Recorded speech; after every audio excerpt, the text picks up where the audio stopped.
Good morning. It's Monday, October 6th. Thanks for joining us on Up to the Minute. I'm Dr. Lana Pigao, Communications Director at Northwest College, with co-host Dr. Nicholas Cox. He is the HCC Chairman of the History Department here at HCC. Good morning, Nick. How are you? Good morning. Good morning, Lana. How was your weekend? It was busy. One of those productive weekends we all look forward to, kind of. Well, if it's important, then you can definitely make time for it on the weekend for sure. Right. Sometimes you got to rest and sometimes you got to get work done. Exactly. Well, Nick, go ahead and tell everyone how they can reach us on social media. Yeah, certainly. We are on the Houston City College District's Facebook page and on YouTube. We're also on X, LinkedIn, and on HCCTV at noon, 5, and 10 p.m. Monday through Friday. Well, it is Music Monday, and we're going to talk to Teshiria Spelmon about her work in Houston's film and theater scene. Welcome to the show, Teshiria. Hi, everyone. How are y'all? Good morning. Well, Nick will be right with you in about 10 minutes, but first we're joined by our Mental Health Monday guest, our friend and the Executive Director of the Jung Center of Houston, Dr. Sean Patrick. Good morning, Sean. Thank you so much for having me. It's good to see you. So today we're going to talk about how to decide if your relationship is in trouble and what to do about it. We all go through periods of friction in our relationships. So, Sean, how do we know when it's become a problem? Yeah, I just want to underline that we absolutely all go through periods of friction in our relationships. We're all different, right? We're different people. We have different life histories. We have different desires that change, right, as we grow, and different personalities. So, we're going to disagree. If there is no conflict, we might actually be concerned that we're avoiding it, right? Avoiding talking about hard things, and missing opportunities for growth. But long-term relationship difficulties that go unaddressed are never going to fix themselves. One of the best guides that I've found out there is the research of John and Julie Gottman of the Gottman Institute, and they borrowed from the Book of Revelation, from the Christian scripture. They borrowed the image of the four horsemen of the apocalypse to talk about these four patterns in relationship that really predict major difficulty. And those four horsemen are criticism, contempt, defensiveness, and stonewalling. Well, that sounds a little frightening, but also helpful. Yeah. So let's start with criticism. What is criticism and what should we do differently? Well, so a distinction would be maybe helpful to make up front is the difference between criticism and complaint. Um, Criticism at its base, what you're doing is you're not addressing the problem, you're attacking the person. So let's say your partner has forgotten to run an important errand. When you criticize them, you make it about them as a person. So if you're angry and you tell them, you are so lazy and disorganized, you're always screwing up, right? You're attacking them, and you're not talking about the behavior. You're not talking about the issue that you're actually trying to address. You could say, hey, it was frustrating and confusing to find that you didn't run that errand, right? Can you tell me what happened? And how can we work together to keep that from happening again? When you do that, you're both you're articulating your own feelings, right? Because it is frustrating, right? But then you're not making it about their character as a person, but about just a momentary lapse, right? It's a lot easier to address a complaint than a criticism. Well, that makes a lot of sense. One thing that I've always read is that a real relationship killer could be contempt. What is contempt? Contempt usually grows over time, and it is actually the data suggests that it's the number one predictor of divorce for married people, is contempt. It's kind of a cousin of criticism. It's kind of something that's built over time, and it's more than just attacking the person. It's about making yourself morally superior to your partner. So saying things like "you're pathetic," "you're idiotic." It's like I have another kid to take care of. Those are places where you're putting yourself above your partner and really judging them as a person. The antidote to this is to address specific issues directly, not to make it about them as a person, but to address the specific issues as they come up, and crucially, to include affirmations of the other person as you communicate, because no partner is uniformly wrong or lazy or selfish. There'd be no reason for you to be in the relationship if that were the case. So what you want to do is make sure that you're recognizing the things that your partner does well, the ways that they do not fail, and mention those things too. Okay, so how about defensiveness? Okay, so this is my big one, I think, that I struggle with the most, and I think it's very common for us, any of us. When someone raises an issue with you, when somebody points out something that you're not doing right or not doing, or the ways in which you might have hurt them or frustrated them, it is very difficult to stay present to that experience, right? To really listen and to not deny it, right? Say, well, that's not really a problem, or to minimize it, it's not that big a deal.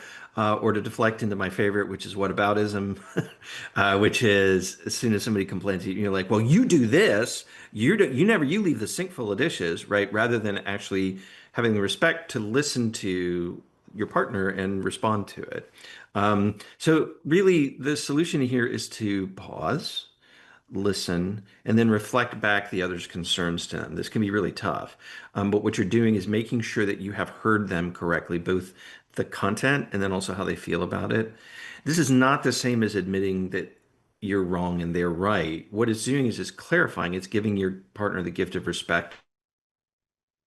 When you're able to acknowledge your partner's feelings, it helps us move toward repair, even though there may well be things about your partner's viewpoint that are partial or missing important context. And the last of the four horsemen is stonewalling. I'm guilty of this. What is stonewalling? So stonewalling is basically taking your toys and going home. Um, Stonewalling it looks like emotional shutting off communication entirely. So refusing to answer questions. It may be getting up and leaving the room. It may be just shutting down for periods of time. There's nothing wrong with needing a break, right? So we can get in particularly in things that are difficult to talk about, we can get emotionally intense and head toward being dysregulated, where we're going to start to be critical and contemptuous and all the rest of these things. So taking a break is actually a good thing, and I often recommend that we did develop the capacity to take timeouts in a relationship, to say, okay, it's too much for me right now. I need to take a time out. The key to that is that you have to then set a time when the conversation can pick up again. And so you're not saying, okay, I'm done, I can't talk anymore, and then walking away. You're saying, okay, I need a break. And this is an important conversation, and so I propose that we come back to it tomorrow morning while we're making coffee, or I propose that even 15 minutes from now, so on and so forth, so that you're staying in integrity in the relationship. It's a way to basically veto any conversation, and it's not terribly respectful. And when you are taking a break, make sure you're not just stewing, and cursing and grumbling or whatever. Make sure that you're doing things that actually help. It may look like mine, I think, is taking a walk. I think often when I get a position where I want to stonewall, it's going outside, getting in my body, getting away from the situation. It could be that it's taking a bath. It could be, gardening. It could be any number of things that are going to soothe you and bring you back to yourself. So, Sean, I've heard folks say we have passion in our relationship. That's why we argue or we just get loud with each other. When is there passion and when is there a problem? Yeah, it's going to be different for every couple. I will say fundamentally that the body is your boundary. Let's start with any physical violence that gets labeled as passionate. That is a real problem. There are levels of consent involved in physical contact with each other. We want to be very careful about passion that involves hitting or violence. I think another boundary, or really kind of what we've laid out so far, which is when you find yourself contemptuous of the other person, when you find yourself making all kinds of blanket statements about them as a person, it's going to hurt and it's going to create long-term problems. So it's not that we can't feel intensely and express intensity safely. Absolutely is important to a relationship. What's just as important is repair. The great couples therapist Esther Perel talks about the cycle of a relationship being connect, disconnect, repair, repeat. So we can be passionate in our disconnection, but we want to make sure that we're just as passionate in our repair. Well, great. Okay, very quickly, tell us what's coming up at the Jung Center. Yes, very quickly. So, for those who don't know, the Jung Center has more than 150 public events every year and art shows. We just had a new show installed here that is fantastic. We also have a workshop coming up. I think it's on this Friday, and it's called Contemplative Photography. So it's learning how to take pictures as a kind of spiritual practice. And we also have a workshop on Saturday called Making Peace with Aging. That would be a good one. Well, thank you, Dr. Sean Fitzpatrick, Executive Director of the Jung Center of Houston. We will have your info in our post after the show. Thank you so much for having me. Y'all have a good Monday. Bye-bye. And up next, after a commercial break, Nicholas will talk with Houston musician Teshiria Spelmon.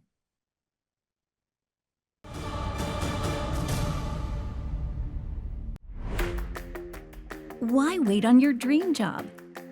At Houston Community College, tuition is only $33 per credit hour, with flexible schedules, over 100 programs, and campuses across Houston. HCC makes it easy and affordable. Your future for less. Houston Community College. Move your future forward. Poison Help is a free 24/7 hotline that answers all of your poison questions in over 100 languages. Hello? Poison Help? Hello? When poison happens, we're here for you. Just call Poison Help, 1-800-222-1222. Dear Santa, my mom says I'm a good helper, but you didn't come last year. I just really hope this year when I wake up, I'm gonna see that you came to my house too. Donate today. All right, welcome back to Up to the Minute. It's Music Monday, and we're joined by Houston musician Teshiria Spelmon. Welcome back to the show, Teshiria. Hi, everyone.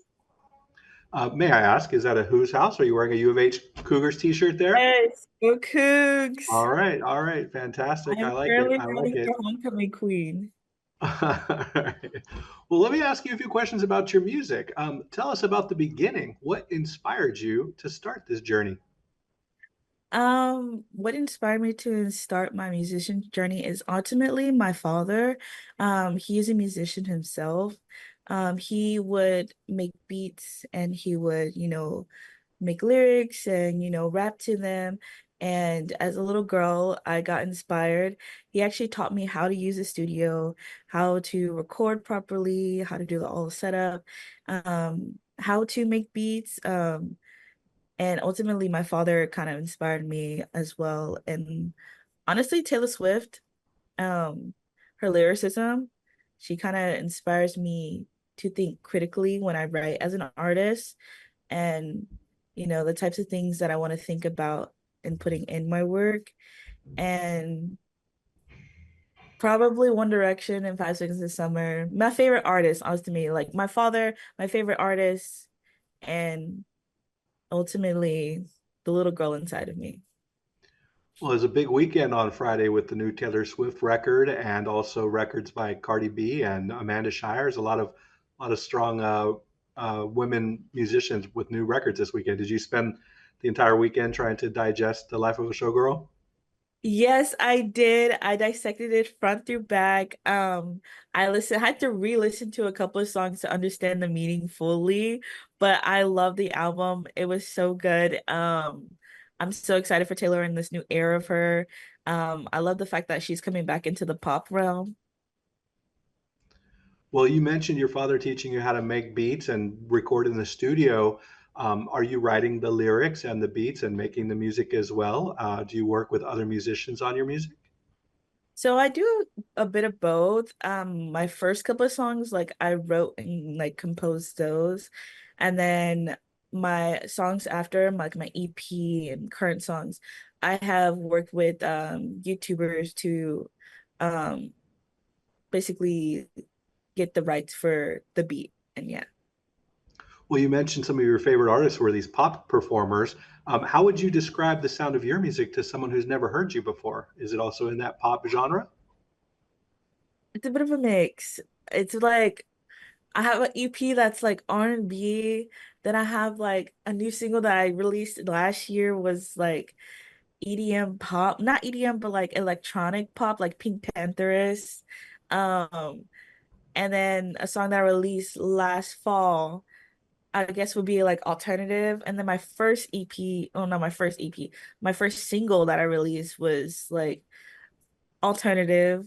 I really like alternative music, but I do love pop and a little bit of R&B. So it's kind of like a mixture. Like you never know what you're gonna get with me. Honestly, it's whatever I'm feeling that day. My creativity is like it'll just go when it goes.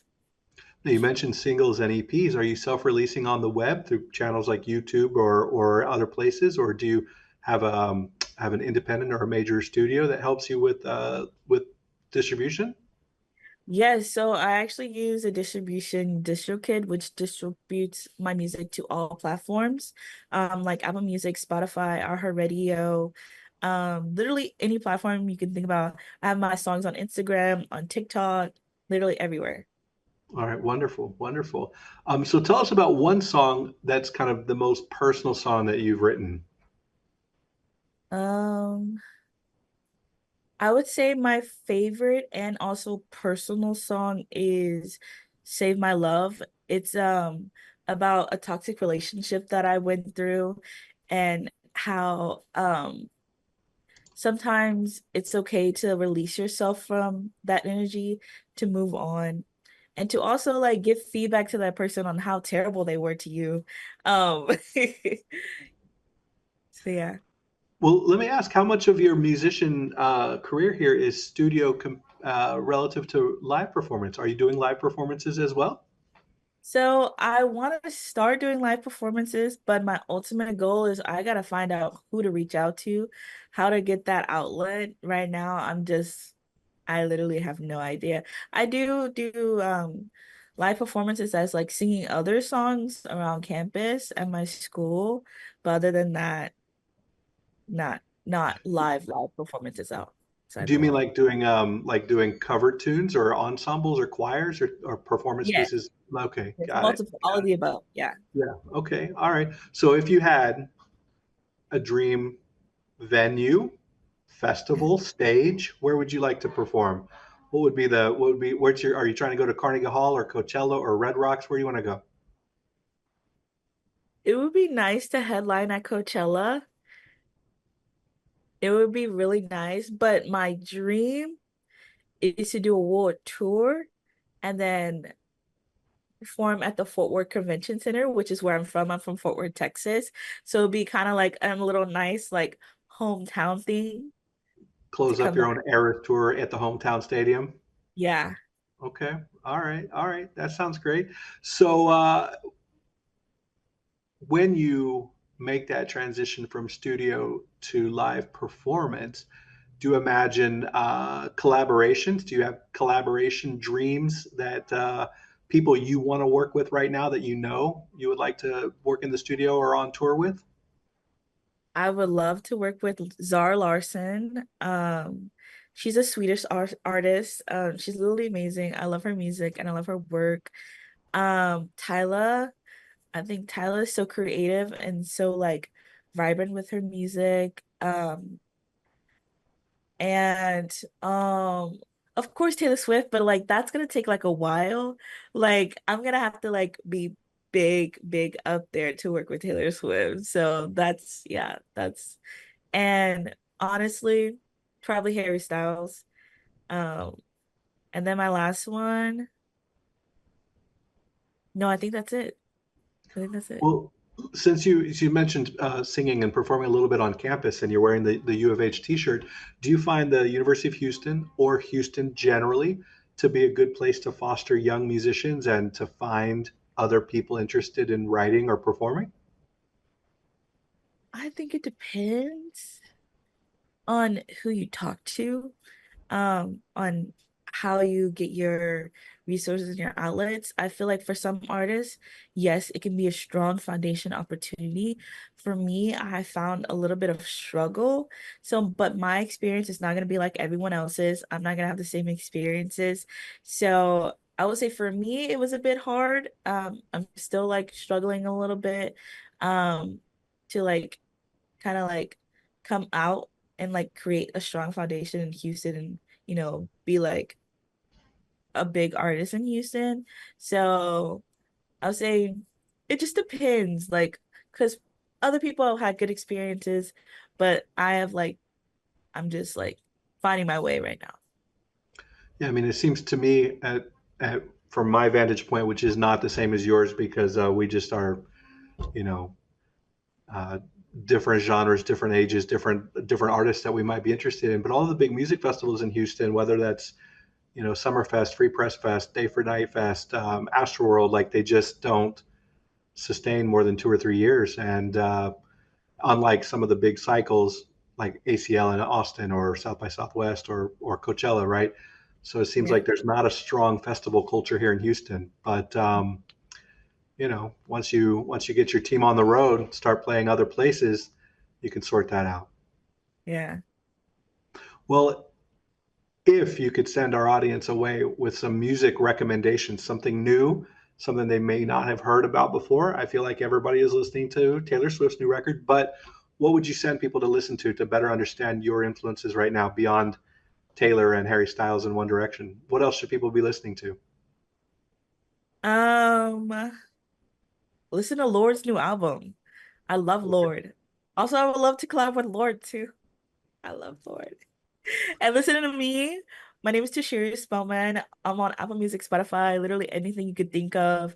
Use my sounds on TikTok. I love to see y'all's videos. And yeah, go support your girl. I have a new EP that should be coming out on Halloween. And more surprises coming soon. Well, we're going to have that information in our show notes after the show. Do I understand you perform under the name Princess Teshiria? Is that right? Princess Teshiria? Teshiria Spelmon. Teshiria Spelmon. But that's my Instagram. Yeah, okay. All right, wonderful. Wonderful. We'll have all those notes after the show. Thank you so much for joining us today, and we look forward to seeing you on that stage. Bye-bye. Have a great week. All right, coming up after a quick commercial break, Lana and I will return with some news and announcements.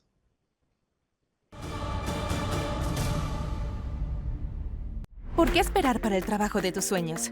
En Houston Community College, la colegiatura es de solo $33 por hora de crédito. Con horarios flexibles y campus en todo Houston, inscribirse en HCC es fácil y accesible. Houston Community College. When a child is sick, there's one thing they need: a really big cookie. Welcome to RMHC. We're not big on poking sticks and beeping machines, but we're the best at playing dress up. We think the Tooth Fairy should travel everywhere, and while hospitals have doctors and nurses, we have mom and dad. Because at Ronald McDonald House Charities, we help families feel at home, even when they can't be. Our individual voices are powerful, but not everything has a voice. Let us be a voice to the voiceless. It's time to speak up for nature.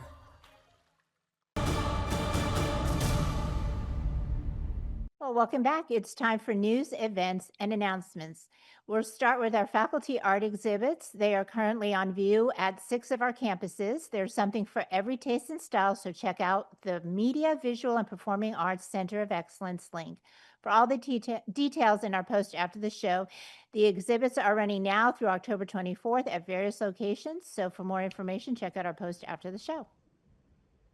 All right, we also have an event on Tuesday, October 7th from 1 o'clock to 2 p.m. with our counseling and ability services. It's titled Shadow, Personal Battles, Addiction and Recovery Movement Towards Wholeness.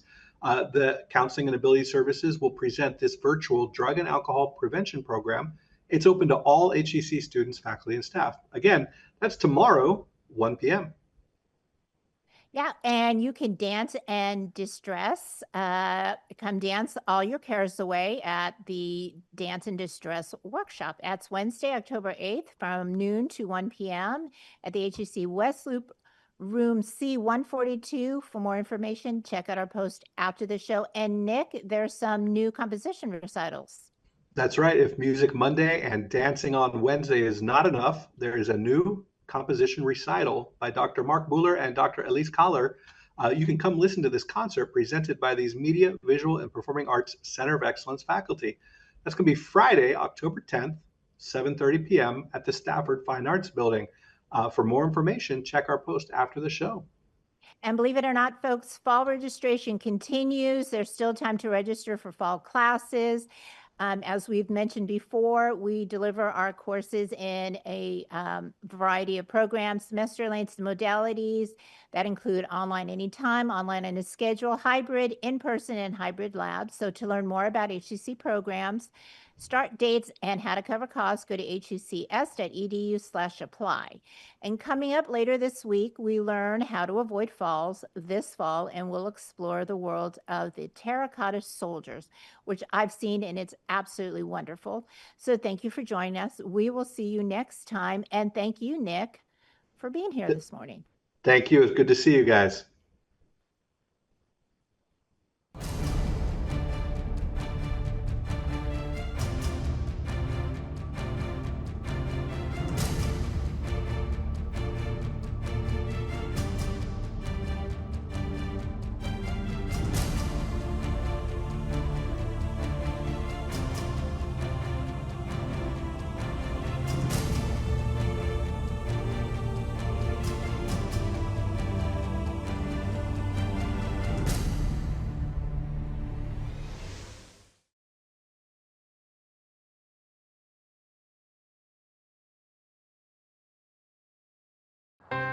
How prepared is your family if disaster shows up at your doorstep?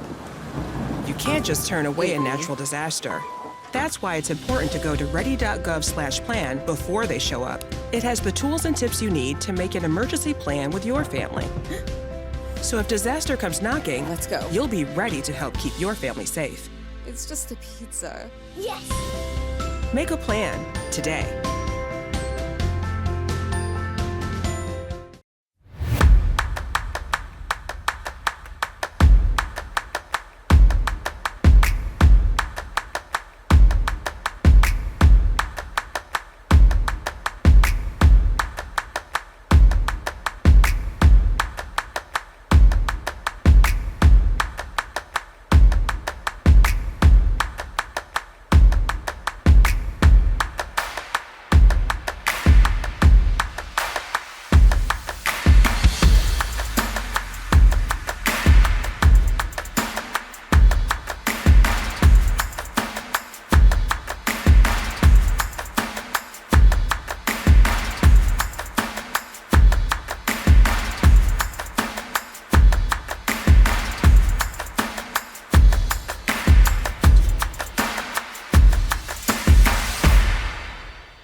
I don't remember how it started.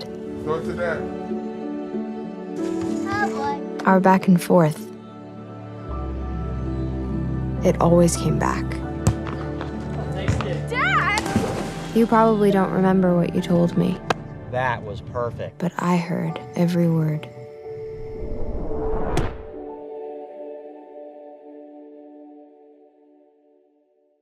Kids will be kids, which just goes to say kids will be curious.